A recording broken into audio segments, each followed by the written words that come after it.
இவ்வளவு நேரமாயி இவ்வளவு காரணமே எங்க போயிருப்பாருங்க? ஒருவேளை அவங்க ஆத்தா வீட்டுக்கு போயிருப்பாருங்க. அவங்க ஆத்தா வீட்டுக்கு தான் போறதுன்னு சத்தியம் பண்ணிருக்காங்களே, திருப்பி இருக்காங்க போறாங்க. ஒருவேளை ஆட்டாக்கார வீட்டுக்கு ஏதாவது போயிருப்பாருங்க. ஆட்டோக்காரன் நம்ம கூட சேர்த்தால சகல, அதே எப்படி கூட சேர்ப்பா? சும்மா பேசி இப்படி இருக்குமா? எப்படி மரியாதையா பத்திரத்துல கையெழுத்து போடுன்னு காலையில் திட்டமே, அதுக்காக போட்டு ஏதாவது ரயில்வே தண்டவாளத்துல தலைக்கிளை கொடுத்துருப்பாருக்கிறோம். தண்டவாளத்துல இவளுங்க நம்ம தலையை தண்டவாளத்துல வச்சு ஏற்றி கொள்ளுவாங்களே தவிர இவங்களாவது தண்டவாளத்துல தலையை வச்சு சாகுறாங்க. ஏன் பைத்திய காலத்தமா பேசிட்டு இருக்கீங்க? சும்மா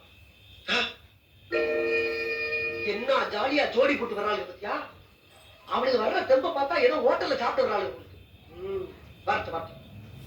இன்னைக்கு அடிக்கிற அடியில மூஞ்சி முகரையெல்லாம் பஞ்சராயிரம். நீ பாக்கல சகல என் அடியை பார்த்தது இல்லையா? பாரு என்ன அடிங்கிறத மட்டும் நீ இன்னைக்கு பாக்கல. அச்சரா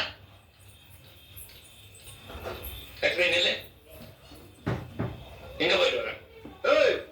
ஒன்னையும் தாண்டி எங்க போய் ஊர் சுத்திட்டு வந்த? பொம்பளைங்க வெளியில போனா ஊர் சுத்திட்டு வராங்கன்னு அர்த்தமா? பின்ன ஆம்பளைங்க வெளியே போயிட்டு வந்தாங்கன்னா வேலைக்கு போயிட்டு வர்றாங்கன்னு அர்த்தம். பொம்பளைங்க வெளியே போயிட்டு வந்தா ஊர் சுத்திட்டு வர்றாங்கன்னு தான் அர்த்தம். என்ன பேசிக்கிட்டு இருக்க நேரம் அது? தூக்கி போட்டு பந்தாற நேரம் ஐயா. ஐயே இப்ப நீ எங்க போயிட்டு வர்றேங்கிற உண்மையை சொல்லல, மூக்குல ரத்தம் வரப்ப சொல்லு. சொல்றேன் வேலைக்கு போயிட்டு வரோம். வேலைக்கா? ஒரு ஆம்பளை கேட்டு இருக்க, நீ பாடு போய் இருக்க. வேலைக்கு எதுக்கு போன? யாரை கேட்டு போன? நீ என்ன அந்த குடும்ப நடத்தமா அந்த கூட்டு நடத்த போயிடமா? சொல்றேன். இது பாருங்க, கை வைக்கிற வேலையெல்லாம் வச்சுக்காதீங்க. இனிமே மிரட்டுற வேலையெல்லாம் இங்க வேணாம். நீங்க தண்டை சொல்லு சொன்னீங்களே, அதனாலதான் வேலைக்கு போனோம். தினமும் நீங்க போடுற சாப்பாட்டுக்கு இந்தாங்க 30 ரூபாய் வச்சுக்கோங்க.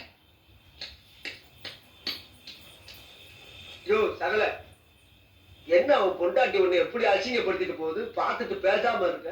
யோ